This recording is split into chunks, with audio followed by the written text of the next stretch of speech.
In today's video, I wanted to discuss 10 different quests featured in the Elder Scrolls 3 Morrowind.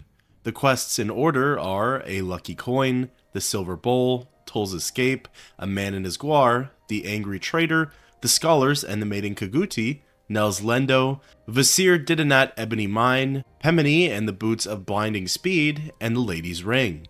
As per usual, the facts and information provided are brought to you by Morrowind itself and the unofficial Elder Scrolls pages. The first quest for today is A Lucky Coin. A Lucky Coin can be started after the player has obtained Wraithguard as per the main quest, Hortator and Nerevarine. You're then sent to Ghostgate in order to speak with a Buoyant Armiger about what to expect within Red Mountain. Wandering into one of the two towers present at the fence and migrating over to the Dusk Tower, the player will come across an older Imperial War veteran named Wolf within the tavern section. Wolf has this sort of aroma around him that draws you in for the conversation. Speaking with him, he'll introduce himself and ask what you're doing all the way out here at the Ghost Fence. You'll be prompted to either keep your story to yourself or to tell him all about your journey thus far and your end destination of Red Mountain and Dagoth Ur. Choosing to share your life details with him, he's ecstatic and thinks it's fated that you happen across him. He claims to be an old war veteran, in fact, just as old as Uriel Septim VII. Wolf claims to be too old for this lifestyle and that his journey likely ends here. He asks you the favor of taking his lucky coin on the rest of your quest, so that way, the young hero he used to be can be honored. By choosing to accept the token, he's grateful for it and says that he's been meaning to pass it on to someone younger anyways, someone who can go places in which he can no longer go. He compliments the younger generation by saying that they are the true shapers of history. Oddly enough, you'll receive a journal update initiating a quest for such a petty transaction. When asked about the poor old emperor, as he calls him, Wolf comments that Uriel Septim and the empire itself are slowly dying. He comments that it's been a good run, but it's likely time for change, again calling on the younger generation to bring forth new ideas of leadership and unity. It's a really touching conversation, especially before you're about to head into a war zone. With the lucky coin in your inventory, you actually gain a new power called Luck of the Emperor, which temporarily buffs the luck attribute by 20 for 120 seconds. Where this quest becomes quite interesting is that if you speak to anyone within the Ghost Gate itself and ask about Wolf, none of them have any clue as to what you're talking about. None of them have seen an older Imperial man who's a Legion veteran named Wolf. In fact, very seldomly do Legion veterans even make their way over to these parts. This, coupled with the fact that Wolf can literally be seen standing right in front of the NPC you speak with, makes the interaction all the stranger. Fast forward a little bit and the player finds themselves in the town of Ebonheart. Ebonheart is the major Imperial outpost within Vardenfell, and within it are the Imperial Chambers. The Chambers are the head of the Imperial cult, and Lalatia Varian, a priestess residing there, is its oracle. When speaking with her, she has the dialogue option of Wolf. Inquiring about him, she says that it's a strange tale.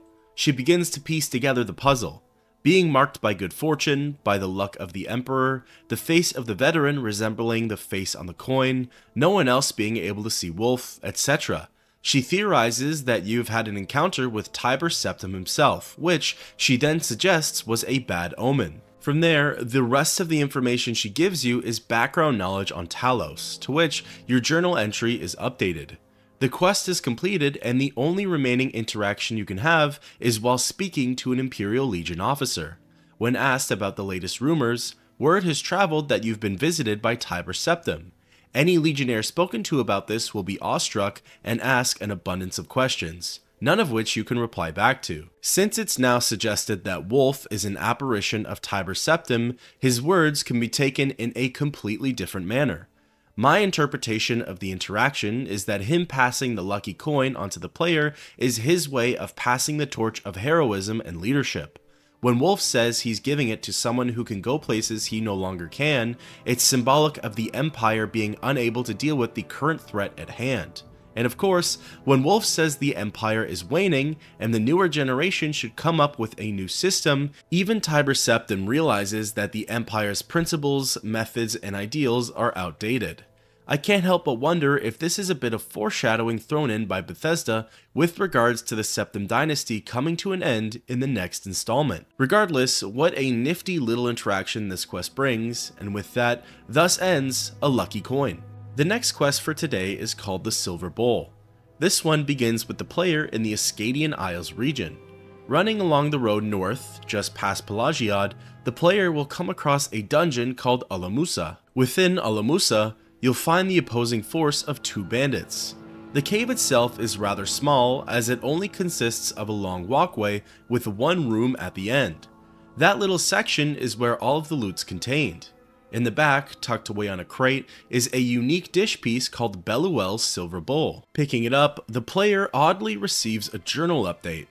Peeking at the journal entry, it details that the bowl has an inscription saying, "To Armand Belluel, from the East Empire Company, for courage and daring in the protection of the company's couriers, with our thanks." Beyond that, there isn't much more information regarding Armand or the origins of this appliance.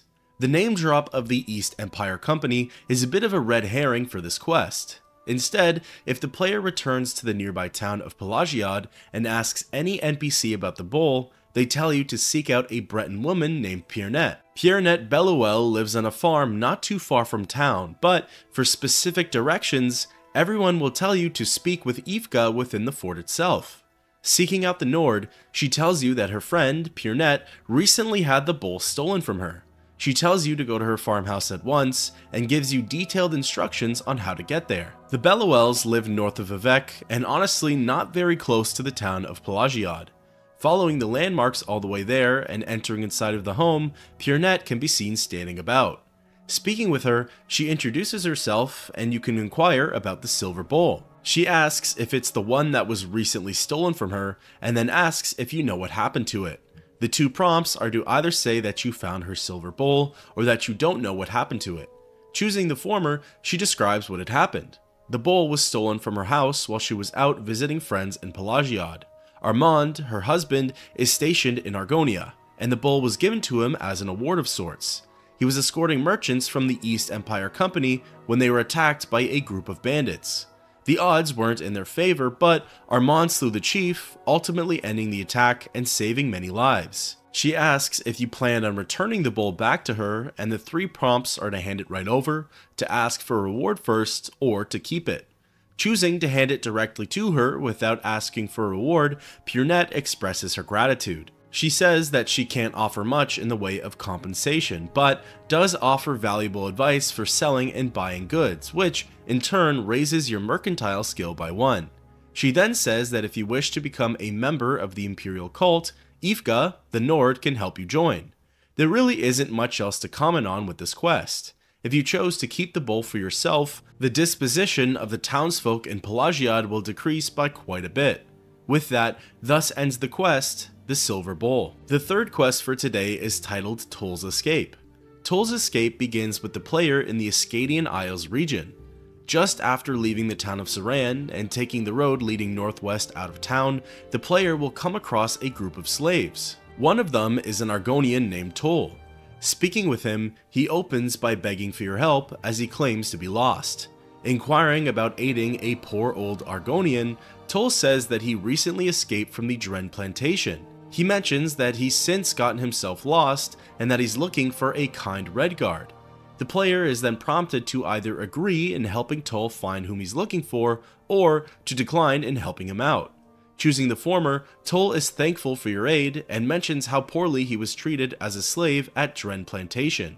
Inquiring about the Redguard, Toll only says that there's a chance he lives nearby. Traveling together, the player can ask around amongst the other slaves for more information on the Redguard.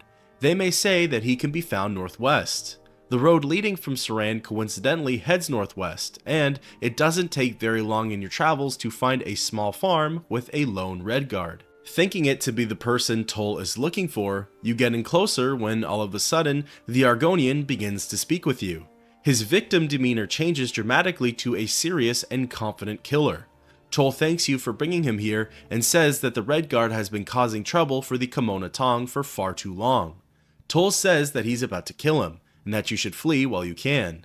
The The player is then prompted to either stay and defend the man, or to not interfere.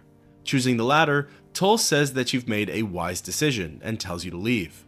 Interestingly, nothing actually happens at this point between Toll and the Red Guard, Sturdican. Approaching Toll again and asking about the choice he's given you, the conversation repeats and the decision to help out Sturdican is once again presented. This time, you interfere with the Kemonatong matter, and Toll says that you'll die along with the Red Guard. A fight breaks out and Sturdican runs in to help. Sturdican is less powerful than Toll, so if he gets aggroed onto and the threat isn't eliminated as soon as possible, there's a good chance that he'll die. Once Toll has been defeated, you'll receive a journal update and can speak to the targeted Red Guard. He mentions that Toll was a bounty hunter and that it hasn't been the first time one of them was sent to kill him. He thanks you for your efforts and gifts you the first barrier ring as a reward. The ring has the enchantment of shield for 5 points for 10 seconds. As it turns out, and is told through another quest, Sturdican offers salvation and freedom for escaped slaves. So, it would make sense that the Kemonatong, a criminal organization, and the Dren Plantation in particular would want to have him removed from the equation. With that, thus ends the quest, Toll's Escape. The next quest for today is titled A Man and His Gwar. This one too begins in the Ascadian Isles region. On the road north of Vivec, at a cross-section to the east of Dren Plantation, you'll find a Dunmer and his pack gwar. Approaching and speaking with Terrace Rallerdran, he opens by saying that you look like you could use some extra cash, and that you could be of service to him and his gwar Roly. Inquiring about what you could do for them, Terrace says that he and Roly are heading to the city of Vivec in order to deliver a shipment of clothing for Agrippina Herenia. He boasts about the quality of the clothing and mentions that he's heard the roads there have become increasingly more dangerous. He ultimately asks for an escort and offers compensation in exchange. You're then prompted to accept or decline the offer. Accepting it, he endearingly speaks with Roly, saying that there are still good people left in the world, and offers a reward of 100 septums. Asking further about compensation, he raises the reward to 200 gold. Terrace then comedically says that him and Roly have their arguments, but he's the finest pack gwar he ever got to work with. The following part is incredibly simple and straightforward.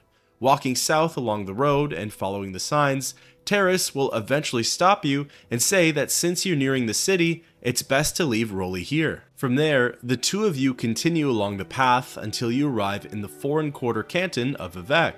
You make your way down to the left side of the canal works, and upon getting close to the clothier's shop, Terrace stops you and thanks you for your help. He says he needs to speak with someone about Roly not being allowed into the city, but for now, offers you your compensation. He gladly hands over the 200 drakes and makes more comments about his friendly companionship with Roly. At this point, Terrace will indefinitely stand outside of the clothier shop, and unfortunately for Roly, he will be forever waiting for his master to return to him. If Roly had died on the trek there, Terrace would have only offered the player 100 gold as compensation, thus ending the quest, A Man and His Gwar. The 5th quest on today's list is titled The Angry Trader. Beginning again in the Ascadian Isles region, the player may find the Dunmer NPC Tino Strothan to the north of the Telvanni canton of Vivec, or, more appropriately, to the north of the upper rightmost marker for the city. Tinos will be standing alone along the plains, and speaking with him, he's not very happy. If his disposition is below 50, he opens by warning you that it's best if he's left alone right now. Bribing him up to a disposition of 50 or above, then restarting the conversation, Tino says that if you really care about what's going on here, his former guards had just stolen all of his goods. Inquiring about the theft, he says that Alvar Halerin and Dondir, whom were only recently in his employ, ran off with a shipment of raw glass. He wants the glass returned and both guards dead. In exchange for this, he offers to teach you some trader's secrets. Accepting the offer, he mentions that the two of them ran in the southeast direction, so that's the best bearing to head off in. A brief walk southwest and along a path, you'll find yourself outside of a cave called Bashara. Within Bashara, there are more than a few bandits and criminals who will aggro onto you. There are rogues, warriors, spellcasters, and archers waiting for you at every turn. Bashara itself is relatively lengthy and stretches on for quite a bit. Following the twists and turns, you'll eventually come across one of the aforementioned guards, Dondir, as well as a fellow criminal. After killing Dondir, Alvar will be ready for you behind a trapdoor. Upon Alvar's death, you'll find a key on his body which will prove useful up ahead. Following the path through the door and onto the rest of the cave, you'll come across one more bandit who's guarding the whole treasure hoard. Once he's dealt with, the loot at the end can be accessed relatively easily. There's a lot of valuable treasure here, especially if you're a lower level. In a lock chest to the right side of the room at the back end, you'll find Tinos' 10 samples of raw glass. Acquiring them and returning back to Tinos, you can select the "Stole all of my goods" dialogue prompt, which will automatically hand the glass back over. He's ecstatic to have them returned, as well as to hear the news that both Dondir and Alvar have been slain. In exchange for these deeds, he teaches you tricks of the trade, and your mercantile skill increases. If the player only returned the shipment of glass and hadn't killed either of the guards, your mercantile skill increases by 2 points. If you killed one guard and returned the glass, it increases by 3 points. If both guards were slain and the glass was handed back over, it increases by 5 points.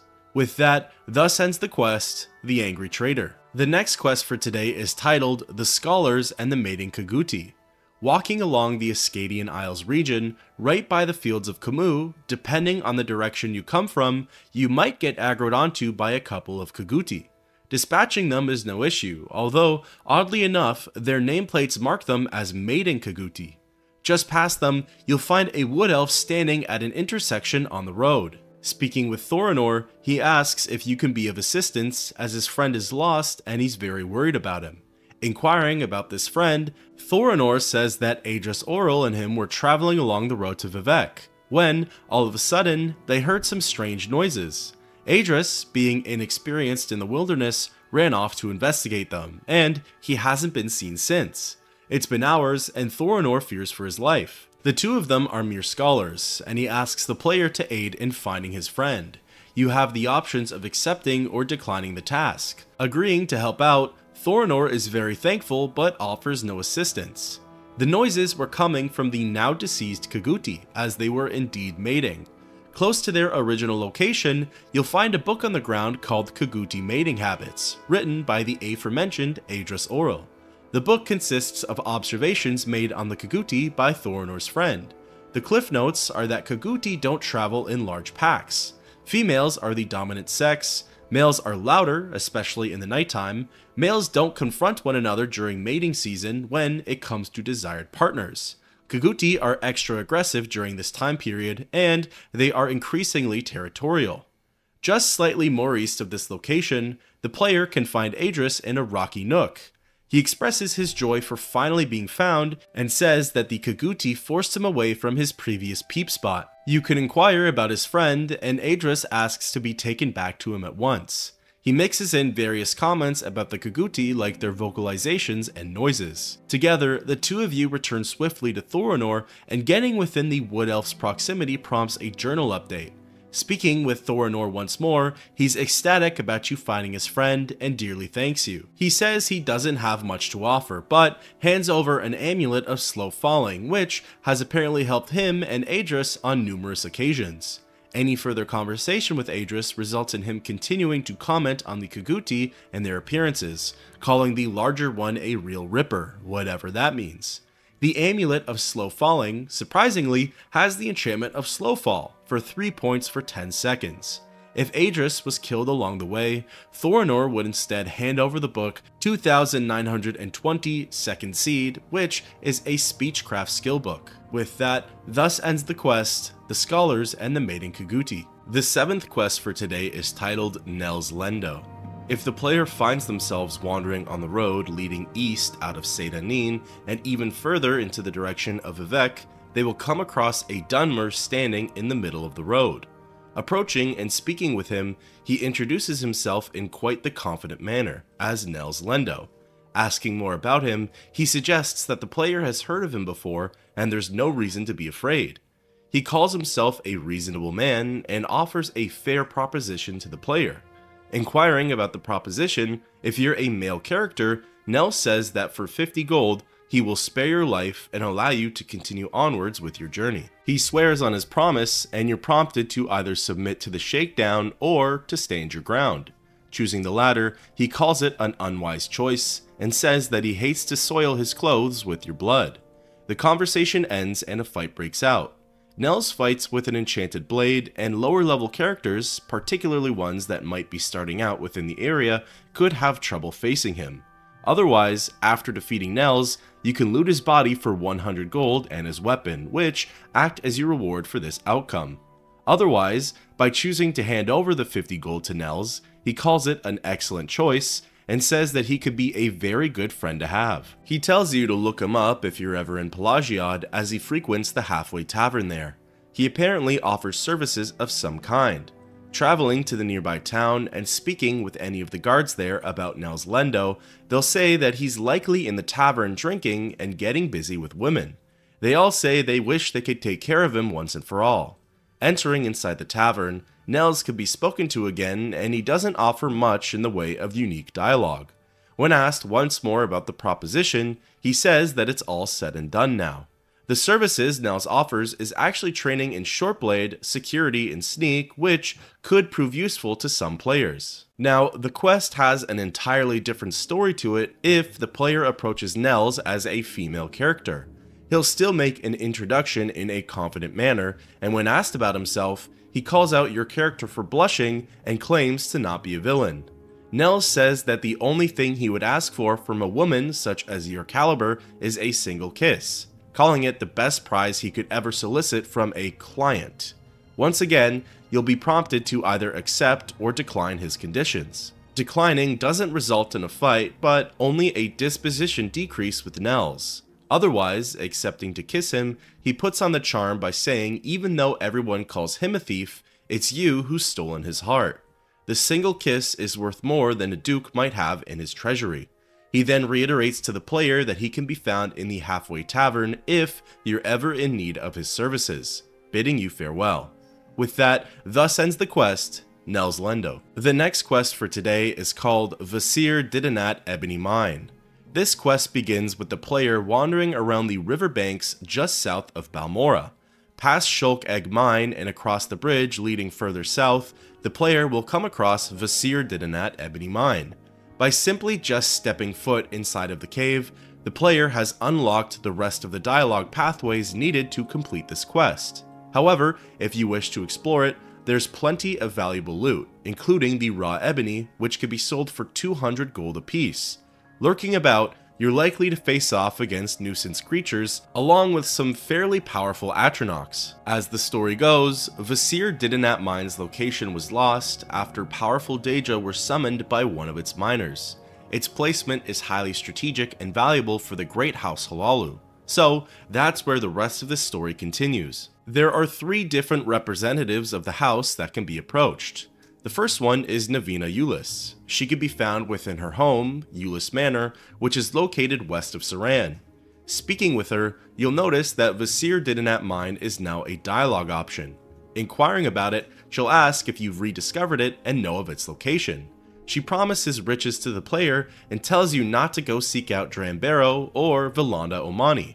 Choosing to share the location of the mine with her, she says she will have someone investigate your claims and promises you will be rewarded shortly. Unfortunately, this is a lie and the player is never rewarded if Navina is the counselor who's been approached. The next counselor that the mine can be discussed with is Vilanda Omani. Vilanda can be found in her home at Omani Manor, which is located to the east of the St. Olms district of Vivek. When speaking with her and the mines are brought up as a topic, she confirms the story and says that it was once a famous ebony mine that's location has since been lost. It's on record that Vilanda will pay anyone 2,000 gold that brings forward any information about it. Choosing to tell her of the mine's whereabouts, she asks if you've been there and if the material can still be found inside. She's sending someone over there as soon as possible, but regardless, she will pay you the 2,000 drakes right away. Interestingly, she reveals that the next closest mines for this material are those located close to Red Mountain, but it's not so easy to get there. The last counselor who can be approached for this matter is Drambero. Dram can be found in the Haunted Manor, located in the St. Olm's Plaza district of Vivec. Speaking with him about Vasir Didinat Mine, he too will question if you know its location.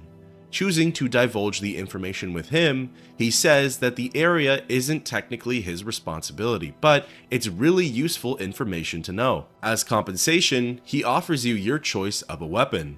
Shockingly, whatever you choose, he gives you the Daedric version of it, which he then closes out the conversation by saying, "You will find no better alternative in Vardenfell. The mine can still be accessed and the ebony can still be looted." Telling any of the other counselors about the mine after the information has already been shared will result in them expressing their dismay. With that, thus ends the quest, Vasir Didinat Ebony Mine. The 9th quest for today is called Pemini and the Boots of Blinding Speed. While the player is walking along the West Gash region, heading northwest to Aldrune from Caldera, you'll come across an NPC named Pemini. Observing her, you'll see that her movement speed is unnatural. She's able to walk incredibly fast with very low effort. Speaking with Pemini, she'll call out to you and ask if you are interested in making a deal. Inquiring about the deal, she says that she's just a poor merchant on her way to the village of Narmok. She could use an escort as her previous one apparently abandoned her. She's hesitant at first, but then decides that in exchange for this favor, she will offer the Boots of Blinding Speed, citing that it is likely an overpayment. You have the options of either accepting or declining the offer. Choosing to accompany her to Narmok, she comments that the boots are a rare commodity, and although she's sad to part with them, a deal's a deal. When asked about the boots, she just reiterates how marvelous they are and that she hates to part with them. The road to Narmok isn't too far from her current location. As the crow flies, there are a few creatures that the player is likely to encounter. As soon as you reach the village limits, Pemini will spark up a conversation saying that this is close enough. She thanks you for the escort and reluctantly gives up the boots as it's only fair. Exiting the conversation and taking a look at them, they have the enchantment of Fortify Speed for 200 points, but the only caveat is that it has the curse of Blind for 100% on self.